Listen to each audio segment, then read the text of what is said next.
दोस्तों, पशु परिचर का पेपर समाप्त हो चुका है।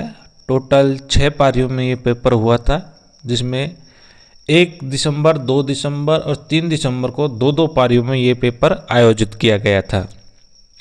हम थोड़ा सा स्ट्रेटजी देख लेते हैं कि ये पेपर का पैटर्न रहा कैसे। पेपर का पैटर्न देखा जाए तो जो 2 पार्ट हुआ करते थे। पहले ये बताया गया था, जब ये भर्ती जारी की गई थी तो उस समय जो सिलेबस जारी किया हुआ था, तो वहाँ जब सिलेबस दिया गया तो उसमें ये बताया गया कि इस पेपर को 2 भागों में लिया जाएगा, जिसमें एक पोर्शन तो होगा अपना जीके का और दूसरा पोर्शन होगा अपना एनिमल हस्बेंड्री का, पशुपालन से रिलेटेड, जिसमें 45 क्वेश्चन देखने को मिलेंगे आपको। लेकिन जीके का यहाँ पे कोई इतना डिटेल दिया नहीं था, तो जो स्टूडेंट थे इनको ये लगा कि ये जीके का डिटेल देना चाहिए। एनिमल हस्बेंड्री वाला तो पोर्शन उन्होंने काफ़ी डिटेल में दे दिया था, लेकिन जीके का जो पार्ट था उसमें ज़्यादा डिटेल उनके द्वारा दी नहीं गई थी। तो उन्होंने कोशिश की स्टूडेंट ने कि भाई जीके का आप डिटेल में डालो। तो लगभग एग्ज़ाम से 1-2 महीने पहले उन्होंने इस पूरे सिलेबस को चेंज कर दिया था।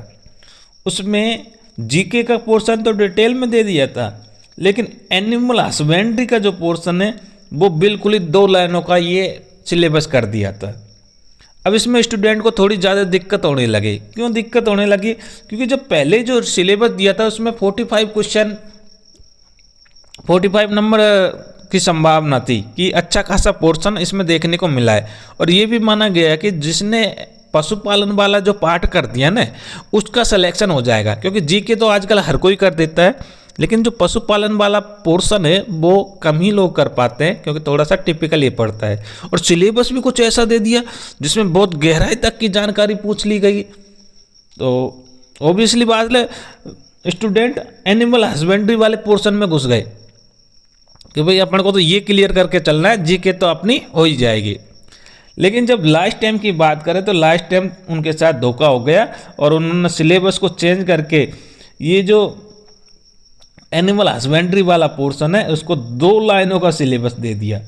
और अब जो पेपर में देखने को मिला है ना, उससे तो बड़ा अचंभा ही हो जाएगा कि व्यर्थ गया हमको एनिमल हस्बेंड्री वाला जो पार्ट बी, पशुपालन वाला जो पोर्शन पढ़ा था वो तो बेस्ट गया ही है। क्वेश्चन तो कुछ 1-2% देखने को मिले उसमें, और कई प्रश्न तो ऐसे हैं जो भाई जो पढ़ाने वाले हैं उनको भी नहीं मालूम है। तो ऐसी स्थिति में उनके आंसर तो जो हमको नहीं हो रहे तो वो तो दूसरों को भी नहीं हो रहेंगे, और क्योंकि वो टीचरों ने पढ़ाई नहीं। जैसे कि मुर्गी की नस्लें वगैरह पूछी गई है, कैरी प्रिया, कैरी श्यामा, कैरी निर्भीक, अरे ये तो कहीं देखने को मिली ही नहीं है, हमने तो पढ़ी ही नहीं है। हमने तो कड़कनाथ हुआ, व्हाइट लेग हंसा हुआ, विदेशी और देसी नस्लें, असील मुर्गी की नस्लें ऐसे पढ़ी थी हमने। तो ये कैरी प्रिया, कैरी श्यामा ये है क्या? ये तो देखने को ही नहीं मिला यार, पता नहीं ये प्रश्न ही कहाँ से देखने को मिले हैं। तो पशुपालन के पोर्शन में कुछ प्रश्न आए भी हैं, लेकिन इतने ज़्यादा प्रश्न आए नहीं है जितना कि शुरुआत में दिया गया कि 45 क्वेश्चन वहाँ देखने को मिलेंगे, एक अच्छा वेटेज वहाँ देखने को मिलेगा। तो जो स्टूडेंट शुरुआत से तैयारी कर रहे थे उनके मन में तो दिक्कत हो ही गई ना, क्योंकि इतनी मेहनत करी, इतने समय से वो इस परीक्षा की तैयारी करते रहे और लास्ट में जाकर के उनको मिला क्या? बाबा जी का टुल्लू। अब होगा क्या? यही होगा, और लो और डिटेल में सिलेबस लो। जीके का तो डिटेल में सिलेबस दे दिया था, एनिमल हस्बेंड्री वाला कुछ दिया ही नहीं। दिया नहीं तो शुरुआत में तो काफ़ी अच्छा था, तो वो तो उसी हिसाब से तैयारी की ना उन छात्रों ने, तो डिटेल हिसाब से तैयारी की। अब उन्होंने जब देखा कि आगे तो सिलेबस है ही नहीं है, तो हम क्यों पढ़े हैं उस चीज़ को? हमने पढ़ा ही नहीं, एनिमल हस्बेंड्री को छोड़ ही दिया। हालांकि 1-2 क्वेश्चन देखने को मिले, जैसे कि पशु रोगों से संबंधित क्वेश्चन देखने को मिले थे, जो दुग्ध उत्पाद है इससे क्वेश्चन देखने को मिले थे। इसके अलावा 1-2 प्रश्न और थे जो कि एनिमल हस्बेंड्री में देखने को मिलते हैं। मुर्गी की नस्ल में अधिकतर प्रश्न देखने को मिले थे।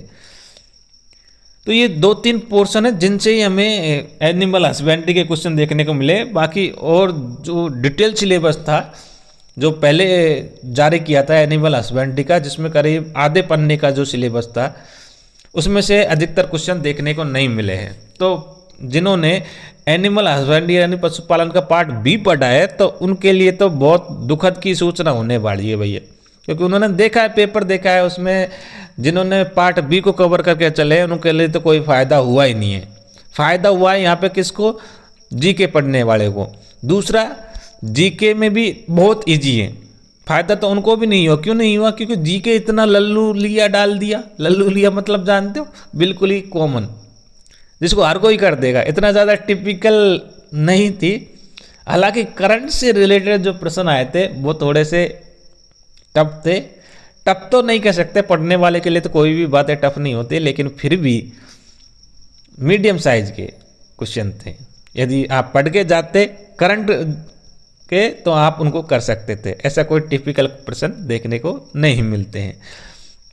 अब मैं बात करूं, जीके के पोर्शन में मैथ के पोर्शन आए थे, तो मैथ में अधिकतर सभी स्टूडेंट करके आ जाते हैं, मैथ में तो कोई दिक्कत नहीं है।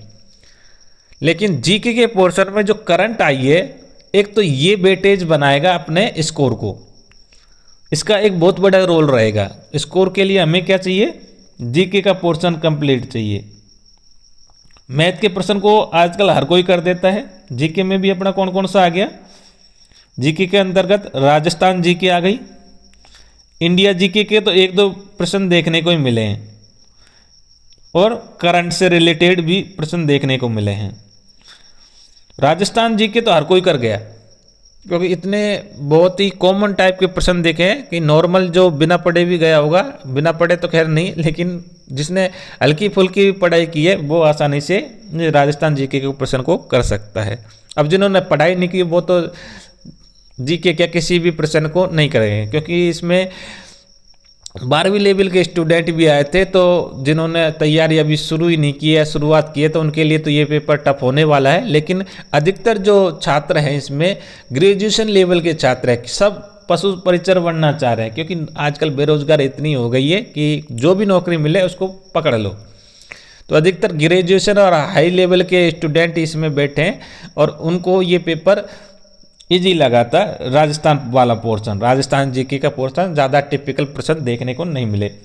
इंडिया जीके से रिलेटेड जिन्होंने नहीं पढ़ी है उनको लिए तो खैर टिपिकल है ही है, लेकिन इंडिया जीके में इतना ज़्यादा प्रश्न देखने को नहीं मिले हैं। एक दो प्रश्न ही इंडिया जीके से रिलेटेड देखने को मिले हैं, इकोनॉमिक से रिलेटेड बाकी एक दो जैसे नदी वगैरह से रिलेटेड देखने को मिले, लेकिन मोस्टली जो प्रश्न देखने को मिले हैं वो राजस्थान जीके से देखने को मिले हैं। इसके बाद बात करें, करंट के भी ज़्यादा प्रश्न नहीं है तो 7-8 प्रश्न ही है, लेकिन ये वेटेज मायने रखेगा। ये स्कोर के लिए एक तो ये रहेगा, स्कोरिंग के लिए अपन को करंट वाले प्रश्न देखने को मिलेंगे, क्योंकि करंट वाले जिसने कर दिए उसके तो नंबर बढ़ गए, लेकिन जिन्होंने नहीं किए तो वो तो खैर कम रहेगा ही रहेगा, क्योंकि करंट वाले के सबको पता नहीं होता। जो पढ़ने वाले होंगे वही करंट के प्रश्न करेंगे, बाकी राजस्थान जीके ये तो बिना पढ़े वाले कर सकते हैं। जो पुरानी तैयारी कर रहे हैं या किसी दूसरे एग्जाम की तैयारी कर रहे हैं वो तो राजस्थान जीके को कर लेंगे, लेकिन जो एसएससी वाले हैं वो नहीं कर पाएंगे, क्योंकि एसएससी में इंडिया लेवल की जीके आती है, तो इंडिया के क्वेश्चन तो बहुत कम देखने को मिले हैं। राजस्थान जीके के ज़्यादा प्रश्न देखने, जो राजस्थान से संबंधित तैयारी कर रहे हैं, तो सीटी वगैरह के जिन्होंने तैयारी की गई, जो आगे आरएस वगैरह की तैयारी कर रहे हैं, या फिर वो सीटी के आगे जैसे होने वाले एग्जाम है जैसे कि पटवारी वगैरह है, जेल प्रहरी वगैरह एसआई वगैरह, इनकी जो तैयारी कर रहे हैं तो वो आसानी से इस पेपर को फाइट कर सकते हैं। लेकिन यहाँ पे जो दिक्कत रहेगी वो तो एक पशुपालन वाले चैप्टर में रहेगी, क्योंकि यहाँ पे उन प्रश्नों को कोई भी नहीं कर पाया है। जो स्कोरिंग वाला सब्जेक्ट है वो एक एनिमल हस्बेंड्री वाला पोर्शन भी देखने को मिलता है। तो यहाँ दो पोर्शन है, एक तो करंट वाला पोर्शन और दूसरा एनिमल हस्बेंड्री वाला पोर्शन। ये दो पोर्शन ही स्कोरिंग मार्क होने वाले हैं, ये भी ध्यान में रखना है। एनिमल हस्बेंड्री वाला और दूसरा करंट वाला, ये दोनों पोर्शन ही कैसे होने वाले हैं? स्कोरिंग वाले होने हैं। जो ये करके अब ये देखते हैं कि पेपर का लेवल कैसे रहा। तो पेपर हमारा हुआ था 6 पारियों में। 6 पारियों में पहला पेपर हुआ था 1 दिसंबर को, जिसमें पहली शिफ्ट और दूसरी शिफ्ट। दूसरा पेपर 2 दिसंबर को हुआ था, पहली शिफ्ट दूसरी शिफ्ट, और तीसरा पेपर 3 दिसंबर को हुआ था, पहली शिफ्ट और दूसरी शिफ्ट। अब इसमें जो सबसे ज़्यादा नुकसान है ना वो पहली शिफ्ट वालों को, क्योंकि उनको पता नहीं कि पेपर का पैटर्न किस हिसाब से आने वाला है।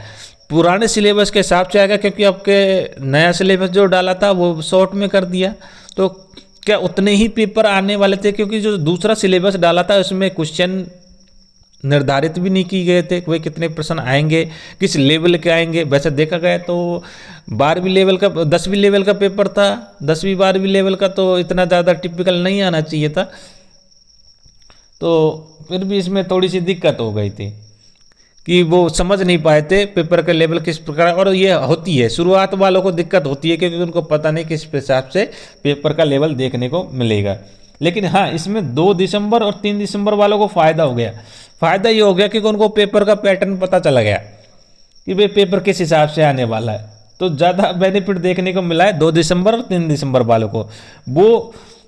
और सबसे ज़्यादा बेनिफिट तो 3 दिसंबर वालों को मिला है, और जो भी सेकंड पारी वालों को क्यों मिला है, क्योंकि जो लास्ट वाले शिफ्ट में जिसका पेपर था वो इन पेपरों को देख गया ना, तो 50% प्रश्न तो इसी में से देखने को मिल गए उसको ज़्यादा पढ़ने की जरूरत नहीं पड़ी थी। अब तक क्या आया क्या नहीं आया उसमें देखने की कोई भी जरूरत नहीं पड़ी उसको। अधिकतर प्रश्न तो इनसे ही घुमा फिरा के उनसे पूछ लिए, सेम टू सेम डाल दिए। और कई प्रश्न तो ऐसे हैं कि जो सब पारियों में ही दे दिए, जैसे लू वाला है, जो राजस्थान में गर्म हवाएं चलती हैं जिनको लू के नाम से जाना जाता है, तो ये प्रश्न तो अधिकतर सारी पारियों में देखने को मिला है। बाकी अधिकतर प्रश्न हैं जो एक दूसरी पारी में घुल मिल गए हैं, 2-3 पेपरों में वो पूछे गए हैं। इसके अलावा कुछ प्रश्न ऐसे थे जो कि एक टॉपिक से संबंधित है, जैसे कि महोत्सव से पूछ लिया। महोत्सव से तो 2 प्रश्न पूछे गए, पतंग महोत्सव से संबंधित और ऊंट महोत्सव से संबंधित। ये प्रश्न यानी जिसने ये पढ़ लिए महोत्सव, वो भी इन पेपरों को कर पाया है आसानी से, उनको भी कोई दिक्कत नहीं, क्योंकि उनको पता चल गया कि एक प्रश्न तो इससे आना ही आना है। उसने देख लिया कि पहली पारी में 1 दिसंबर को जो पहली पारी और दूसरी पारी में जो पेपर हुए थे उसको उन्होंने यदि एनालिसिस कर लिया तो 2 दिसंबर वालों को फायदा हो गया, और इसमें 3 दिसंबर वालों को भी फायदा हो गया, दोनों को फायदा हो गया इसमें। तो यहाँ बेनिफिट मिलने वाला है 2 और 3 दिसंबर वाले छात्रों को। अब बात करें पेपर का पैटर्न, हमने पता ही लिया। इसमें सबसे इजी कौन सा रहा? सबसे इजी रहा था 3 दिसंबर वाले का, क्योंकि पहले पेपर में 1 दिसंबर को जिनका पेपर था इसमें एनिमल हस्बेंड्री के टिपिकल क्वेश्चन पूछे गए थे। जैसे कि अभी मैंने बात की थी, मुर्गियों की नस्ल ऐसी पूछ ली जिनको पता ही नहीं है भाई कैसी है ये। ऐसे प्रश्न 2 दिसंबर में भी देखने को मिले हैं। पशु रोग से संबंधित भी प्रश्न पूछे गए थे।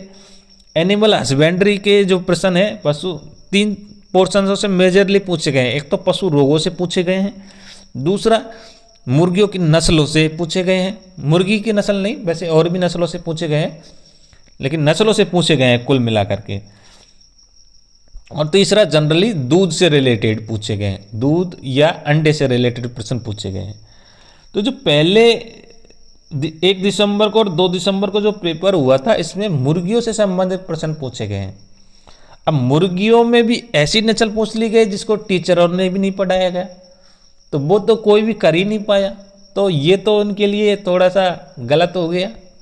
लेकिन 3 दिसंबर को जो पेपर हुआ था उसमें मुर्गियों के अलावा जो अन्य नस्ल थी इनके बारे में पूछा गया, तो वो इजी क्वेश्चन थे नस्लों से संबंधित। जैसे भैंस की नस्ल पूछ ली, गाय की नस्ल पूछ ली, वैसे तो भैंस की नस्ल पूछी गई है तो इसको छात्र आसानी से कर पाए। जबकि मुर्गी वाली वैसे हालांकि उन्होंने ये इसको गूगल पर सर्च करके देख लिया था कि ये नस्लें जो मुर्गी की नस्लें हैं वो कैसी नस्लें, कहाँ की ये नस्लें हैं। इनके बारे में मैं भी एक वीडियो बना दूंगा कि ये जो मुर्गी की नस्लें हैं, कैरी प्रिया, कैरी निर्भीक, कैरी श्यामा, ये कैसी नस्लें हैं और कहाँ से ये ईजाद की है। वैसे थोड़ी बहुत मैं भी बता देता हूँ कि ये जो नस्लें हैं देसी नस्लें हैं, और सेंट्रल एवियन रिसर्च इंस्टीट्यूट के द्वारा ये नस्लें ईजाद की गई है, विकसित की गई है, जिसको शॉर्ट में CARI के नाम से जाना जाता है। एक इज्जत नगर में एक इंस्टीट्यूट पड़ती है, सेंट्रल एवियन रिसर्च इंस्टीट्यूट, जिसको शॉर्ट में CARI यानी कैरी के नाम से जाना जाता है। और इसके द्वारा जो मुर्गियों की नस्लें विकसित की गई थी ना, उन्होंने अपने इंस्टीट्यूट का नाम उसके आगे डाल दिया, यानी कैरी वाली जो भी नस्लें ना, ये सारी नस्लें इसी इंस्टीट्यूट, कैरी इंस्टीट्यूट के द्वारा ही विकसित की गई नस्लें हैं और ये देसी नस्लें हैं।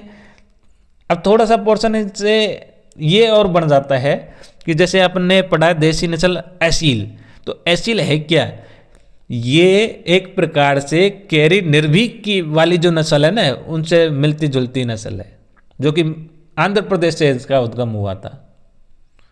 तो काफ़ी क्वेश्चन ऐसे हैं जो स्टूडेंट समझ नहीं पाए थे उनको, और नई टीचर भी इसको अच्छी प्रकार से एक्सप्लेन नहीं किया। कोई ये बताता है कि ये पता नहीं कहाँ से आया, कोई ये बताता है कि जो एनिमल वाला, जो पशुपालन वाला जो एग्ज़ाम होता है उसमें सिलेबस में ये पोर्शन दिया है, ये शब्द वहाँ देखने को मिलते हैं। तो लेकिन अब तो पेपर हो गया, उसके बाद चाहे आंसर कहीं से भी मिले हमको कोई मतलब नहीं है। बात ये थी कि पेपर का पैटर्न, तो पेपर का पैटर्न यहाँ पे 3 दिसंबर वाला थोड़ा इजी होने वाला है, बाकी सबसे जो टफ होने वाला है पहले 1 दिसंबर को पहली और दूसरी पारी में है। तो यहाँ थोड़ा सा 3 दिसंबर वालों को नुकसान हो सकता है, क्योंकि इजी पेपर था तो हो सकता है उनके नॉर्मलाइजेशन में मार्क्स कम हो जाए। और पहले और दूसरे 1 दिसंबर और 2 दिसंबर वालों को थोड़ा सा इसमें बेनिफिट हो सकता है। ठीक है, ये आपने बात कर ली कि किस प्रकार से पेपर का पैटर्न आया था, यानी कि मीडियम पैटर्न था। वैसे तो इतनी दिक्कत नहीं है। कट ऑफ की बात करें तो देखिए 150 क्वेश्चन आए थे, जिसमें 1/4 की नेगेटिव थी, 1/4 नेगेटिव थी। 1% आप 4% पर एक सही प्रश्न कट जाएगा, 1/4 नेगेटिव है। अब नॉर्मली जो प्रश्न है, जैसे कि अभी मैंने बताया था कि नॉर्मली जैसे पशुपालन से रिलेटेड प्रश्न है, करीब 4-5 प्रश्न है, तो इनको तो कोई भी नहीं कर पाया, ये काट लो 4%, तो ये काट लो। ठीक है, 4% एनिमल हस्बेंड्री वाले काट लो, 4 से 5% देखने को मिले हैं। करंट से रिलेटेड ही 4-5% देखने को मिले हैं, लगभग 10। और 1-2% तो ऐसे हैं जो मान के चलो कि वो टिपिकल डालते ही डालते हैं, क्योंकि कंफ्यूजन करने के लिए वो डालते, गलत सलत जैसे भी हो जाएगा। तो 4 भी, ये भी 4 मान के चलो, तो लगभग 10-12 के आसपास ऐसे प्रश्न है जिसको तो मतलब गलत होने ही होने। अब ये गलत हो जाए, ये तो करे ही नहीं, ये तो ऐसे हैं जो करे ही नहीं। अब इसमें से मान के चलो ये तो 12% तो करे नहीं, तो 150 में से 12 तो आप हटाए दो कि 12% तो लगभग 12 से 15%। अधिकतर स्टूडेंटों को ये स्ट्रेटजी रही है कि 12 से 15% तो ऐसे है जो उसने ई ऑप्शन पे डाले थे। 12 से 15 क्वेश्चंस ऐसे हैं जो किस पे डाले हैं, ई ऑप्शन भरा है जिस पे, यानी कि ये इसमें तो आपने आंसर दिया नहीं है, लेकिन उसमें भरना है। जिनका आंसर नहीं देना उसको ई ऑप्शन भरना है, तो उसके लिए उन्होंने ई ऑप्शन डाला है। 15 क्वेश्चन मैक्सिमम मान के चलो, तो 150 में से 15 गए तो 135%।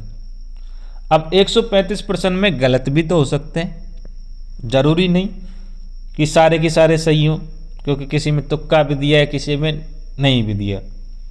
अब 135 में से अब हम आगे एनालिसिस करें 135 का, इसमें से कितने क्वेश्चन गलत हो सकते हैं। तो नॉर्मली कोई भी स्टूडेंट कितना ही पढ़ लिख के आ जाए, उसके 10 से 12 क्वेश्चन तो गलत होने ही होने, चाहे वो कितना ही पढ़ के गया।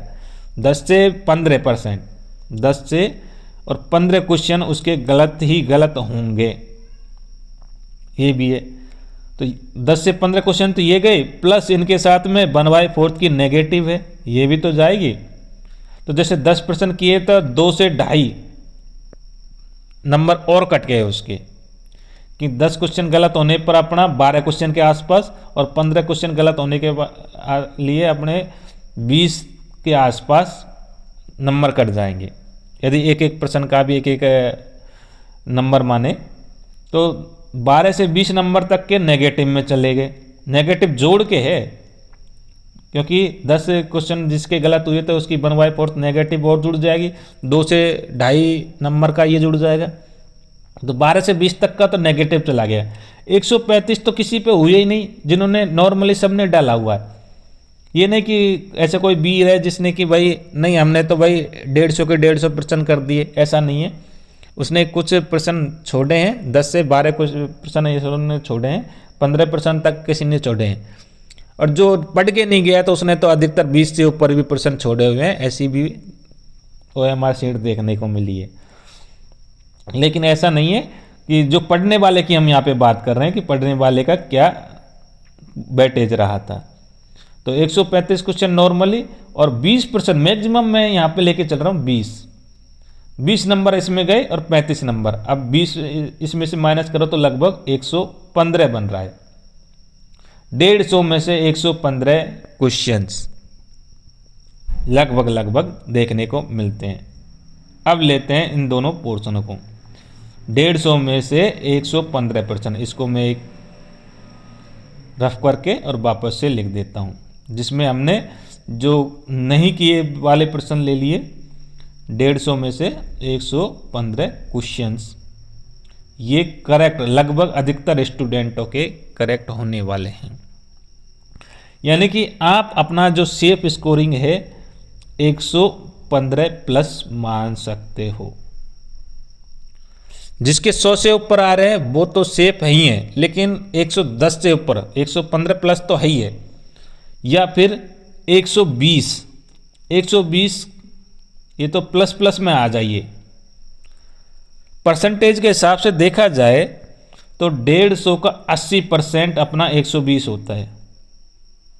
150 का 80% 120 होता है, यानी 80% कट ऑफ यहाँ पे देखने को मिल सकती है, क्योंकि क्वेश्चन का लेवल अच्छा आया था।